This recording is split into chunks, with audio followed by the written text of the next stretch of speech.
À quoi ressemblerait la Kanaki Nouvelle-Calédonie? Quelles institutions, quelles valeurs après l'indépendance? Le FLNKS présentait cet après-midi son projet intitulé Les fondements de la nation. Explication dans ce journal. La déception des acteurs économiques, ils s'insurgent contre le rejet par les élus des candidatures à l'autorité de la concurrence. Les auditions se sont déroulées hier au Congrès. Renato est le nouvel habitant de l'aquarium de Nouméa. L'arrêt marbré a été dévoilé publiquement ce matin. Une espèce difficile à observer en pleine mer. Lindsay Wamo nous la présente dans ce journal. À la suite de notre feuilleton de la semaine consacré à l'élection de Miss Calédonie, la grande soirée aura lieu le samedi 19 août. Coup de projecteur ce soir sur Nikita et Mandy. C'est une feuille de route détaillée qu'a présentée le FLNKS aujourd'hui à la presse. Kanaki Nouvelle-Calédonie, c'est le nom du nouvel État imaginé par le FLNKS. Le Front de libération nationale kanak et socialiste promet dans son projet de société une nation démocratique, laïque et multiculturelle. Des précisions sont apportées sur les nouvelles organisations au pouvoir et la gestion des compétences régaliennes. Prosper Poigou. Côté institutionnel, le Congrès actuel deviendra une Assemblée nationale dont les députés, les élus des provinces, du Sénat coutumier, des maires formeront un collège électoral. Ils auront pour mission d'élire au suffrage indirect le président de la République de la Kanaki Nouvelle-Calédonie. Le gouvernement sera toujours présent, composé des ministres et d'un premier ministre. Le Sénat coutumier deviendra le Sénat des communautés. Il sera composé d'un collège kanak et d'autres collèges représentant d'autres communautés. Côté nationalité, les électeurs ayant le statut de citoyen et ceux admis à voter à la consultation de 2018 accéderont à la nationalité de Kanaki Nouvelle-Calédonie. La loi définira les conditions d'accès ou de perte de la nationalité selon les deux grands principes du droit de sol et du droit du sang. La question de la double nationalité doit être débattue avec la France. Côté défense, le FLNKS prévoit la création d'une armée locale. Un service militaire sera institué dont un système type SMA pourrait en constituer le pourvoyeur. Un accord de défense sera négocié avec la France et les pays du Pacifique dans le cadre d'un partenariat ou d'une coopération. L'ordre public sera constitué d'un seul corps, composé à partir de la gendarmerie, de la police nationale et de la police municipale.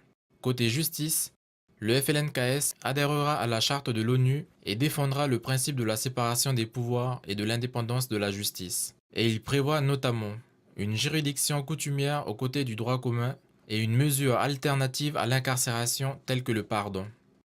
Côté monnaie, deux options sont ouvertes. Une monnaie propre au pays reprenant le système CFP actuel amélioré ou le modèle CFA. L'option de l'euro remplaçant le CFP est exclue. Voilà, pour le moment, ce n'est qu'un projet. Alors, à 16 mois du référendum, comment convaincre les Calédoniens? Quelle est la stratégie du FLNKS? Alosio Sako est au micro de Duke Menango.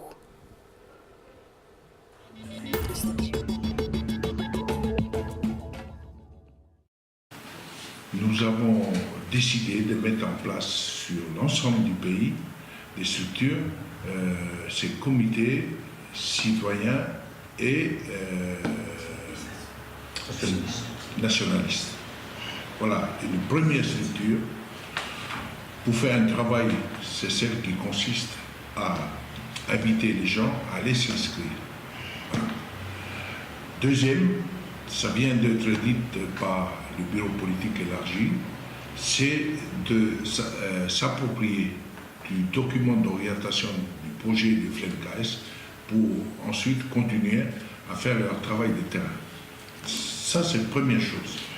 Deuxième, c'est au niveau des structures de base, nous avons défini le pays en 10 zones.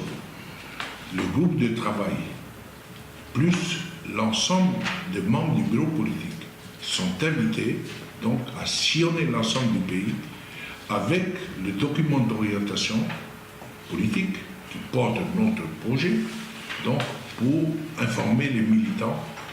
Ça, c'est le premier point. Un deuxième point, pour recueillir ce qu'on appelle, nous, la phase de consultation. Recueillir les observations, les propositions pour notre document. Et troisième, ça concerne la presse écrite. Et là, les documents vont être distribués à la presse écrite, de même que la presse audiovisuelle. Et ensuite, troisième document qui sera porté, c'est des petits fascicules avec tous les principes et les valeurs qui seront à la portée de tous les citoyens. Mais ce n'est pas fini, parce que le dernier point, c'est celle-là qui paraît important, c'est d'organiser des séminaires et des conférences dans l'ensemble du pays, notamment au niveau du milieu associatif, au milieu des étudiants, dans différents organismes, pour justement continuer à parler, à les mettre au courant, à les informer du contenu de notre projet politique. C'est la douche froide chez UFC Que Choisir. Dans un communiqué aujourd'hui, l'Union fédérale des consommateurs se dit, je cite, consternée par le rejet des candidatures au projet de l'autorité de la concurrence. Les élus du Congrès ont rejeté toutes les candidatures. C'était la dernière étape. De son côté, la CGPME, l'organisation patronale, se dit également déçue. On écoute Baptiste Faure, son secrétaire général. Écoutez, c'est une déception, en tout cas pour la Confédération des petites et moyennes entreprises de Nouvelle-Calédonie. Ce report de nouveau de la mise en place de l'autorité de la concurrence en Nouvelle-Calédonie est une réelle déception. C'était une attente forte de la part des petites entreprises, de la part aussi de l'ensemble des partenaires sociaux, d'avoir enfin une autorité indépendante qui garantisse le libre exercice de la concurrence en Nouvelle-Calédonie. Donc on regrette profondément que le Congrès n'ait pas confirmé les candidats à l'autorité. Au chapitre économique, toujours, des chiffres très attendus publiés aujourd'hui par l'ISEE, l'Institut de la statistique des études économiques, a révélé les grandes tendances de l'économie calédonienne sur l'année 2016. Blandine Guillet, vous êtes avec nous, bonsoir. Bonsoir. Alors, comment se porte l'économie calédonienne? On entend parler de crise, est-ce une réalité ou une impression? C'est vrai que certains parlent de crise, mais il serait plus juste de parler de ralentissement économique. 3%, c'est le chiffre de la croissance calédonienne en 2016. C'est vrai qu'il y a quelques années, on était plutôt aux alentours de 10%, mais ces 3%, la France en rêverait. L'année dernière, elle était à 1,1% de croissance. La Calédonie est donc plutôt proche de l'Australie, qui elle affichait 2,9% de croissance l'année dernière. Alors 3%, ce n'est pas dramatique, mais le pays doit réagir. Oui, c'est vrai, car une économie qui ralentit, c'est moins d'argent qui rentre dans les caisses publiques. C'est la courbe bleue. En attendant, les dépenses, elles, se maintiennent au même niveau. C'est la courbe rouge. Et quand les deux courbes se rencontrent, c'est l'endettement des collectivités locales. Pour l'instant, ça reste acceptable, mais c'est à surveiller dans les années à venir. Autre point de vigilance, le marché de l'emploi, il a été moins dynamique l'année dernière, moins de création d'emplois. Les Calédoniens ont donc moins consommé et moins stimulé l'économie. L'économie calédonienne va donc devoir s'adapter, évoluer, se moderniser. La mise en place de la TGC est une étape dans cette évolution. Le lancement de l'autorité de la concurrence aurait pu en être une autre, mais tu l'as rappelé dans ce journal, il va falloir attendre encore un peu. Voilà. Merci pour toutes ces précisions, Blandine. Et pour clore ce chapitre économique, aucune production depuis le four numéro 1 de l'usine de Vavuto depuis jeudi. Selon KNS, ce jour-là, une fuite d'eau a été remarquée à l'occasion d'une opération de maintenance, une fuite due à l'usure d'une des pièces situées dans la cheminée.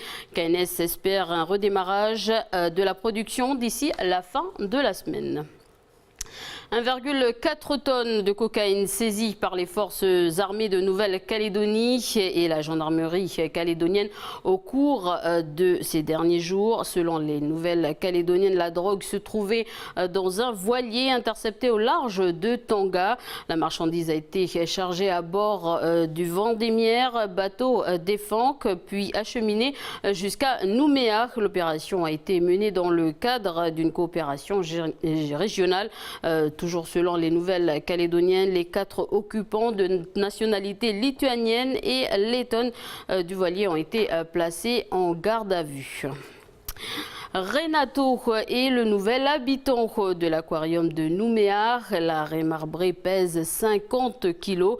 Elle a été révélée aujourd'hui au public. L'INSEE Ouamo faisait partie des chanceux qui ont pu l'observer de près.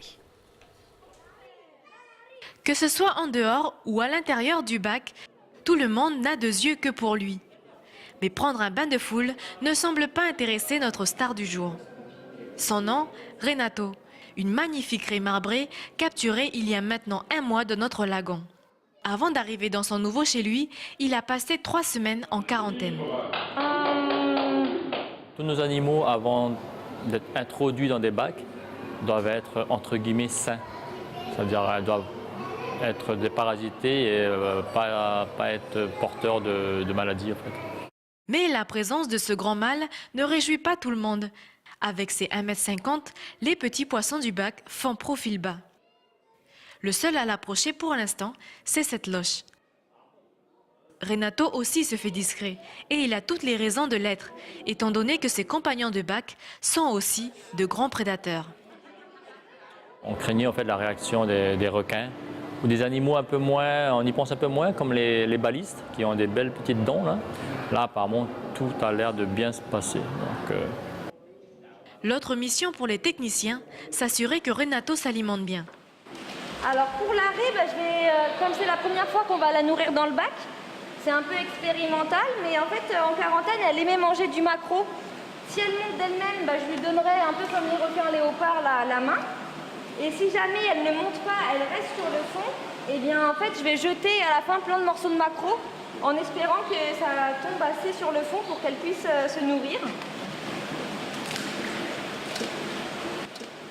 Gagné, l'appel de l'estomac semble avoir eu raison de lui.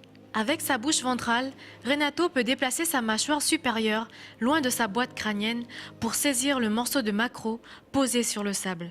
Avec cette faculté, aucun échappatoire possible pour les proies de ce poisson. Si au bout de 2 semaines tout se passe bien, il restera ici avec ses nouveaux congénères. Et Renato ne sera plus le petit nouveau d'ici peu, car le prochain animal à rejoindre le bac n'est autre qu'une jeune raie femelle de la même espèce que lui.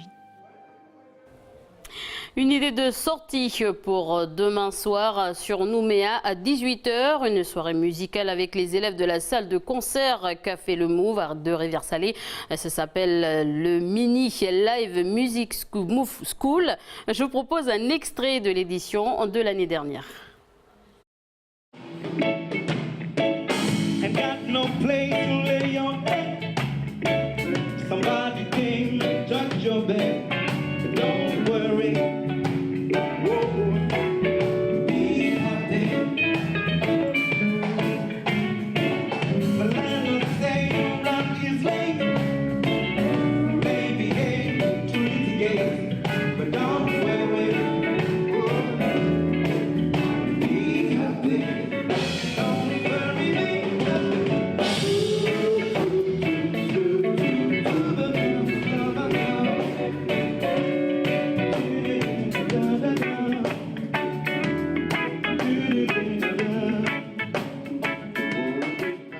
Voilà, l'entrée libre et gratuite sur des images de l'INSEE Ouamo.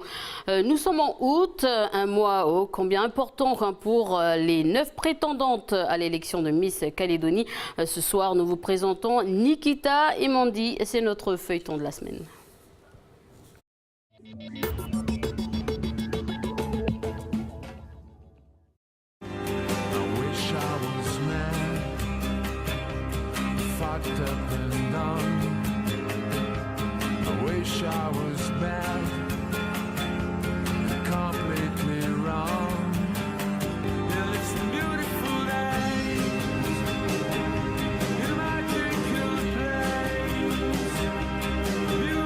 Je m'appelle Nikita Yopoué, j'ai 18 ans et je suis la candidate numéro 3.